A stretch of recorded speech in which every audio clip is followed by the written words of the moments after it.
चलते हैं जो अपना छूटा हुआ है, ठीक है। बाकी लाभ होंगे, समय होगा तो अपन लेंगे। अभी सबको डाउन कर लेते हैं, रेज हैंड्स।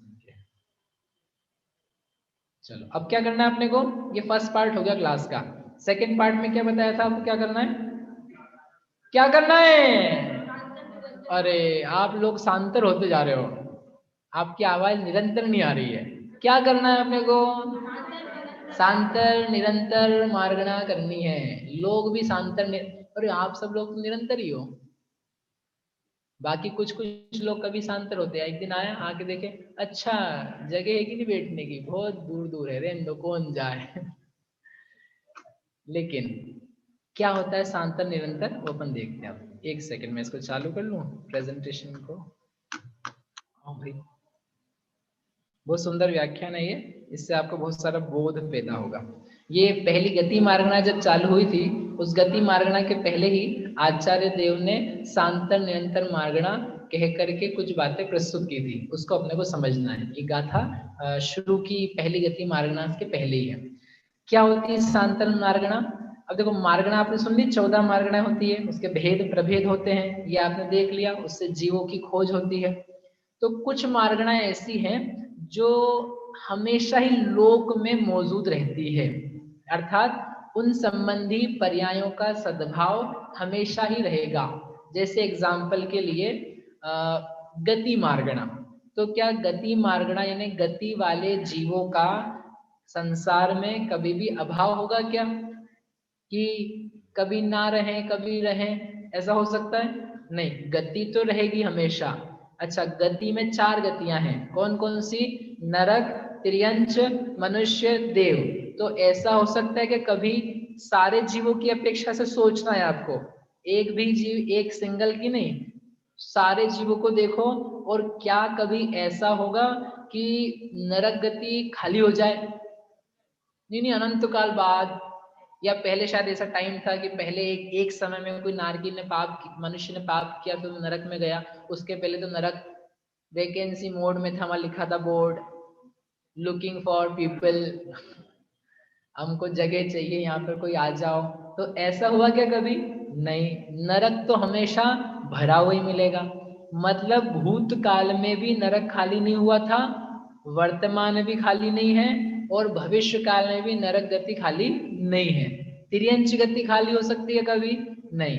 मनुष्य गति, कि एक भी मनुष्य ना रहे, जीरो हो जाए, जीरो मनुष्य, और फिर कोई मछली के मुंह में कुछ जाए, फिर वहां से बच्चा निकले, या कोई बंदर बोले भैया मनुष्य तो खत्म हो गए, अब क्या करना पड़ेगा, हमें कोई मनुष्य बनना पड़ेगा। बंदर से मनुष्य बनाएंगे कि नहीं बनाएंगे? आज तक तो बना नहीं पाए एक को, और पता नहीं आप लोग कैसे मान लेते हो। देखो विज्ञान से अपना कोई बैर विरोध नहीं है, उसको तो अपन पूरा पूरा मानते हैं, प्रयोग भी करते हैं, लेकिन कुछ तो भी बातें कहोगे ना, वो नहीं मान पाएंगे। और इससे आपको ये समझ में आ जाना चाहिए कि गलत बातें भी विज्ञान कहता है, सही भी कहता है। कुछ बातें प्रामाणिक भी हैं, कुछ अप्रामाणिक भी हो जाती है, एजम्पशंस पे बेस्ड होती है, देखी किसी ने भी नहीं है लेकिन बस मानी जाती है। तो जब उनकी ऐसी बातें आप मान लेते हो, तो फिर आगम में सर्वज्ञ भगवंतों के द्वारा कुछ कहा गया है जो दिख नहीं रहा है वर्तमान में, परंतु फिर भी उसके लिए कुछ विकल्प हो सकता है, कोई रिसर्च और हो सकती है। इसलिए उसके ऊपर भी अपने को क्या रखनी चाहिए, आस्था रखनी चाहिए कि ऐसा भी है और इसके बारे में जानना हमें शेष है। समझ गए आप किसके बारे में कहा है? चलो, तो हम क्या कह रहे थे, मनुष्य गति कभी खाली हो सकती है क्या? वो छठा काल आता है और वो प्रलय होती है और सब मर जाते हैं और सब धरती खाली हो जाती है, जमीन साफ हो जाती है, तब भी मनुष्य गति खाली नहीं होती है। और विदेश क्षेत्र के मनुष्य तो रहते ही, भले यहाँ की खाली हो जाए। तात्पर्य समझ में आया? ऐसी देवगति। तो जो चीजें, जो मार्गणाएं कंटिन्यूअसली पाई जाती है, कभी भी उसमें अंतर नहीं पड़ता है, कोई ना कोई जीव तो रहेगा ही, जीरो नहीं हो जाती है जो मार्गणा, उस मार्गणा का नाम है निरंतर मार्गणा। जिस मार्गणा में प्रति समय जीव पाए जाते हैं, जिसमें कभी भी जीवों का अभाव नहीं होता, उसे कहते हैं, क्या कहते हैं? निरंतर मार्गणा। और कोई मार्गणा ऐसी भी है, गति मार्गणा बताए ना जैसे, वो तो सब निरंतर थी, कोई कोई स्पेसिफिक मार्गणा ऐसी है कि उसमें जीव निरंतर नहीं पाए जाते, गैप पड़ जाता है, अंतर पड़ जाता है। जैसे भी एग्जाम्पल आएगा, आहारक का योग। आहारक का योग यानी मुनिराज के शरीर से जो आहारक शरीर निकलता है, तो उस समय उनके आहारक का योग पाया जाता है, एक सिचुएशन है। तो वो जो आहारक का योग है यानी पुतला निकले, तो हर समय कोई ना कोई मुनिराज का कहीं ना कहीं आहारक संबंधित पुतला निकले ही, आहारक शरीर होवे ही, ऐसा कोई जरूरी नहीं है। कभी हो किसी के और कई दिनों तक ना हो, तो वो जो चीज है वो कैसी हो जाती है, सांतर। वो योग मार्गणा में आएगी कि योग मार्गणा में इतने भेद हैं और ये वाली जो चीज है इट्स नॉट अवेलेबल कंटिन्यूअसली, उसमें अंतर पड़ जाता है। और जब अंतर पड़ेगा, गैप पड़ जाएगा, कोई भी जीव उस प्रकार के योग को, परिणाम को धारण करने वाला नहीं रहेगा, तो फिर क्वेश्चंस आएंगे उसमें दो कि ऐसा मिनिमम गैप कितनी देर के लिए रहेगा, तो उसको बोलेंगे जघन्य अंतर काल। और मैक्सिमम कितनी देर तक ये गैप बना रहेगा, उसे बोलेंगे उत्कृष्ट अंतर काल। ये कौन सी प्ररूपणा है, सत्संख्या क्षेत्र स्पर्शन कालांतर भाव अल्प बहुतैश्च, उसमें से ये है अंतर प्ररूपणा। धवल की 5वीं पुस्तक में दिया गया सब, उसको लेकर के यहाँ पर आचार्य देव ने संक्षेप में दिया। समझ में आई क्या इतनी बात, मतलब स्वरूप समझ में आया? अरे सपना जी समझ में आया कि नहीं आया? आया। नरेश जी गुणगांव, हाँ नाम भी अच्छा है, गुणगांव, गुड़गांव नहीं गुणगांव, गुणों का ग्राम, गुण ही गुण है जहां पर। बढ़िया, ठीक है, समझ में आ गया ना इतनी सी बात। चलो अब अपन चलते हैं कि वो कौन कौन सी मार्गना, ये कॉन्सेप्ट था इसका। अब एक गाथा पढ़ते हैं 143। उवसम सुहमाहारे वेगुम वियमिसणर अपजते सासण सम्मे मिस्से सांतरगा मगणा अट्ठ।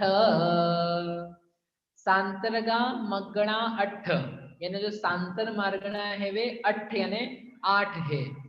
14 मार्गणा है, 14 मार्गणा में जो फर्दर उनके टाइप्स हैं, टाइप्स के भी टाइप्स हैं, उनको लेकर के इन 8 का व्याख्यान है। तो कौन कौन सी है, उपसम, उपशम सम्यक्त्व, ये सांतर मार्गणा है। सुहुम, सूक्ष्म सांपराय, ये भी सांतर मार्गणा है। क्या अर्थ है इसका अपन 1 मिनट में देखते हैं। आहारे यानी आहारक का योग, आहारक मिश्र का योग 2। वेगुव्य मिश्र, वैक्रिक मिश्र। फिर नर अपजत्ते, नर यानी मनुष्य, अपर्याप्तक यानी लब्धि अपर्याप्तक। सासन सम्य, सासादन सम्यक्त्व, मिस्से यानी मिश्र। इस प्रकार से ये हो गए 8। कैसे हो गए 8? उपशम सम्यक्त्व, सूक्ष्म सांपराय, आहारक, आहारक मिश्र, वैक्रियक मिश्र, मनुष्य लब्धि पर्याप्तक, फिर सासादन और मिश्र। कितने हैं ये? 8। इन 8 को छोड़ करके अब शेष जो कुछ बच गई है, क्या मतलब निकला उनका? वे सब निरंतर मार्गणा है। जैसे अभी तक अपन ने जो पढ़ी मार्गणा है, गति मार्गणा, अपन ने देख लिया। अब गति मार्गणा में भी तिर्यंच गति थी। तिर्यंच गति के कितने प्रकार किए थे? अरे बोलो ना, 5। सामान्य तिर्यंच मार्गणा, तो उसका निरंतरता है कि सांतरता है? निरंतरता है। क्यों? क्योंकि उसका नाम यहाँ नहीं है। फिर सामान्य तिर्यंच के बाद है पंचेंद्रिय तिर्यंच, उनका नाम है क्या यहाँ पर? नहीं, मतलब वो भी कंटिन्यूअसली अनादि काल से अनंत काल तक पाए जाते हैं। ये अनादि अनंत का ज्ञान है आपके सामने। पंचेंद्रिय तिर्यंचों का कभी भी अभाव नहीं होता है। कोई ना कोई, कम से कम एक, अधिकतम अलग, कम से कम एक तो पंचेंद्रिय तिर्यंच रहेगा ही रहेगा। तीसरा भेद कौन सा था? पंचेंद्रिय तिर्यंच पर्याप्त, उनका नाम है क्या यहाँ पर? नहीं। यानी क्या अर्थ निकला? वो भी निरंतर पाए जाते हैं। आगे तिर्यंच योनिनी, योनिनी का नाम है यहाँ पर? नहीं, मतलब योनिनी तिर्यंच भी अनादि काल से लेके अनंत काल तक पाई जाती है, उसका अभाव नहीं होता है। अंतिम तिर्यंच लब्धि अपर्याप्तक पंचेंद्रिय, उनका नाम है नहीं है। मतलब पंचेंद्रिय तिर्यंचों में अपर्याप्तक जीव कहीं ना कहीं तो निरंतर रूप से पाए ही जाते हैं, उनका अभाव नहीं होता। समझ में ही बात, जिनके नाम दिए हैं बस उनका है अंतर, बाकी का अंतर नहीं है। इस प्रकार से ये इसका अर्थ था। अब अपन इसको वो सारी बातें देख लेते हैं। सारी मूल मार्गणाएं निरंतर ही हैं। मूल मार्गणाएं यानी 14 मार्गणाएं, उनका नाम है मूल मार्गणा। गति का कभी अभाव नहीं होगा, इंद्रिय का अभाव नहीं होगा, काय का, योग का, वेद का, कषाय, ज्ञान, संयम, दर्शन, लेश्या, भव्यत्व, सम्यक्त्व, संगी आहार, इन मार्गणाओं में एक भी जीव नहीं रहे भेद प्रभेदों में कहीं से भी, ऐसा नहीं होगा। हमेशा जीव पाए जाएंगे। वाव, समझ में इसका मीनिंग? अनादि अनंत, हम जो ज्ञान कर रहे हैं दैट इज अनादि अनंत, त्रैकालिक। और त्रैकालिक को जाना हुआ जिसने है उसने बताया और उसके माध्यम से हमने जान लिया। केवल ज्ञान का लाभ लूट लिया हमने। किसका लाभ ले लिया? केवल ज्ञान का। हम तो ये कहते हैं, हम धवल जय धवल वगैरह पढ़ते हैं कभी, तो उसमें ऐसी ऐसी चीजें हैं कि मतलब रोजमर्रा तो आपके जीवन में कुछ काम ही नहीं आए। जैसे तो किसी ने पूछा आप क्यों पढ़ते रहते, हम ही सोचते क्यों पढ़ते रहते। दूसरा भी बहुत कुछ पढ़ा जा सकता है, लौकिक पढ़ाई पढ़ी जा सकती है। हम सोचते हैं हमारा विजन कि हम वो पढ़ रहे हैं जो मुझे ना हमेशा काम आएगा। हम वो चीजें देख रहे हैं that is useful not only in this life, that will be useful in next life to next life to next life, जितनी बची है। और केवल ज्ञान होगा तभी मुझे यही देखना है। तो जो देखना यही है, पढ़ना यही है, कंटिन्यू फॉरवर्ड यही करके लेके जाना है। तो क्यों मुझे सीए पढ़ना है, क्यों मुझे पेपर पढ़ना है, क्यों मुझे म्यूजिक देखना है, क्यों मुझे टीवी देखना है? वो सारे के सारे ज्ञान जो हैं अगले भाव में तो कुछ काम आ नहीं रहे हैं। अरे सत्संख्या क्षेत्र स्पर्शन, ये त्रैकालिक नियम है, ये पढ़ूंगा, ये जानूंगा तो संस्कार बनता है। जैसे पूर्व भव के संस्कार से अभी समझ में आता है, वैसे अभी के संस्कार से आगे समझ में आता है। इसलिए अपन तो वो पढ़ते हैं जो हमेशा काम आए। ये तुम्हारी मोटी मोटी किताबें CS IPS IAS knowledge GK फीके, ये सब मेरे बस की नहीं होती। ये यहाँ मरेंगे और यहाँ यहीं की यहीं भारत की नदी कहाँ है, नीलसर नदी कहाँ है, और यहाँ नक्शा बनाओ नहीं क्या है, क्या काम का आएगा। वो पढ़ना है मुझे, वो डालना है संस्कार जो हमेशा का हो। त्रैकालिक, क्या बढ़िया बात है, त्रैकालिक, निरंतर मार्गणा, त्रैकालिक। और ये नॉलेज भी त्रैकालिक, निरंतर क्या नहीं। ठीक है, तो उदाहरण दिए 2-3, ऐसे समझ लेना। इसी प्रकार सारी मार्गणाओं में, सारी 14 मार्गणाएं में जीव हमेशा रहते हैं। परंतु उत्तर मार्गणाएं जो हैं, उत्तर मार्गणाएं यानी उनके भेद प्रभेद, तो उनमें अंतर पॉसिबल है। जैसे एग्जाम्पल दिया, हम यहाँ से पढ़ते हैं। उपशम सम्यक्त मार्गणा में अंतर हो सकता है। सम्यक्त नाम की मार्गणा है, उसके 6 भेद हैं, उनमें से एक भेद का नाम है उपशम सम्यक्त्व। तो उपशम सम्यक्त्व मार्गणा यानी उपशम सम्यक्त्व से परिणत जीव वे सदा काल पाए ही जाएं ऐसा जरूरी नहीं है। ऐसे कैसे होगा? ऐसा इसलिए होगा, उपशम सम्यक्त होता है अंतर मुहूर्त के लिए। सारे जगत को देख के बता रहे हैं, अधोलोक, मध्यलोक, ऊर्ध्वलोक, स्वयंभूरमण द्वीप, समुद्र, बीच के द्वीप, बीच के समुद्र, मनुष्य गति, समो शरण, सब जगहों को देख करके बता रहे हैं कि उपशम सम्यक तो कंटिन्यूअस नहीं रहता है। एक जीव को नहीं, सारे अनंत जीवों को देख के बता रहे हैं, सारे अनंत काल को देख के बता रहे हैं कि उसमें गैप पड़ जाता है। ऐसा यानी अर्थ निकला, ऐसा पॉसिबल है एक भी जीव को, सुनना ध्यान से, एक भी जीव को उपशम सम्यक ना हो एक काल में। लेट्स से करंट अपन अभी इसके लिए कितनी बज रही है, 8:10 है, 8 मिनट है। ऐसा पॉसिबल है कि अभी 8:08 पर पूरे लोक में, त्रिलोक में, अधोलोक, मध्यलोक, ऊर्ध्वलोक, इन सारी जगह पर एक भी उपशम सम्यक दृष्टि नहीं है। सम्यक दृष्टि तो है, उस बात को बताया है उन्होंने अंतर मार्गणा से। उपशम सम्यक्त में अंतर पड़ जाता है, खूब लंबा अंतर पड़ जाता है। ठीक है, आई समझ में, कॉन्सेप्ट समझ में आया आपको। अब ऐसे कहाँ कहाँ पढ़ेंगे वो दिखाएंगे। यानी किसी काल में कोई भी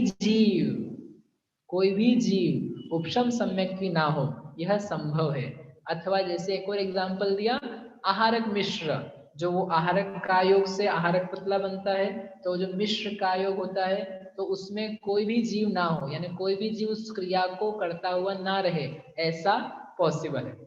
इस प्रकार से ऐसी जो मार्गणाएं हैं उनका नाम है सांतर मार्गणा। ये चौथे काल का नियम है कि छठे काल का नियम है कि पांचवें काल का नियम है कि हुंडा सर्पणी का नियम है? ये भरत क्षेत्र का है कि विदेश क्षेत्र का नियम है?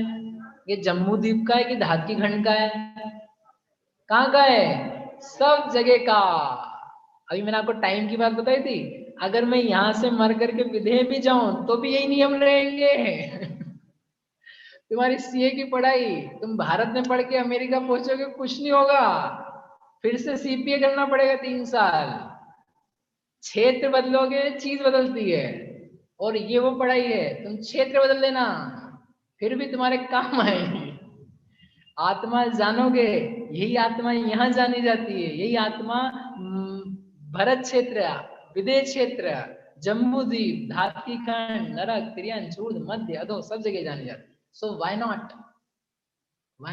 क्यों नहीं वो पढ़ा जाए, क्यों नहीं वो समझा जाए जो त्रैकालिक। कितना मजेदार है। आपको मजा आ रहा है कि नहीं आ रहा है? अरे मजा आ रहा है कि नहीं आ रहा है? मजा तो आना चाहिए। आप लोग आ रहे हैं? कुशाल, प्रिया, देशना, पूजा जी, हाँ तो बोलो। नहीं आ रहा है? आ रहा है, ठीक। चलो, अब ये तो कॉन्सेप्ट और उसके भेद बता दी। अब अपन एक्चुअल में पढ़ते हैं क्या क्या चीज है। वो 8 सांतर मार्गणा जो नाम दिए ना, ये आपको बताई दी। अब ये कौन सी मार्गणा किस किस के अंतर्गत है, ये नाम तो अभी मैंने पहले आपको इसलिए नहीं पढ़ाया था कि कुछ भी मार्गणा पता ही नहीं थी अपने को। अब अपने से इसमें से 1-2 तो अपने को कैच हो ही जाएगी, और फिर फर्दर आगे आगे जब मार्गणा आएगी ना तो आप समझ लेना, क्योंकि इसमें से काय मार्गणा चलेगी अपनी आगे तो 3 चीजें तो वहीं आ जाएगी। तो देन यू कैन विजुअलाइज कि इस चीज में गैप पड़ सकता है। मनुष्यों में कभी गैप नहीं पड़ता है, लेकिन मनुष्य अपर्याप्तकों में लिखा है तो गैप पड़ सकता है ऐसा। चलो, अभी किस किस के भेद में है, यहाँ पर एक चार्ट में दिया है। लब्धि अपर्याप्त मनुष्य, ये किस मार्गणा में है? गति मार्गणा में। यानी जब गति मार्गणा आप पढ़ेंगे तो उसमें ये मार्गणा आएगी, तो आपको समझ लेना है कि ये सांतर है। फिर है सासादन, मिश्र और उपशम सम्यक्त्व। ये 3 जो टाइप्स हैं ये सारे के सारे आएंगे सम्यक्त मार्गणा में। तो जब सम्यक्त मार्गणा पढ़ेंगे तो इसमें अंतर आपको ख्याल में आ जाएगा। फिर संयम मार्गणा में है सूक्ष्म सांपराय, क्या होता है ये स्वरूप बाद में आएगा। योग मार्गणा में है 3, आहारक का योग, आहारक मिश्र का योग और वैक्रियक मिश्र का योग। अब ये कैसे क्या बनता है मैं आपको बताता हूँ 2 मिनट में। पहले अपन इसकी गाथाएं पढ़ के समझा दो पहले आपको क्या क्या चीजें हैं।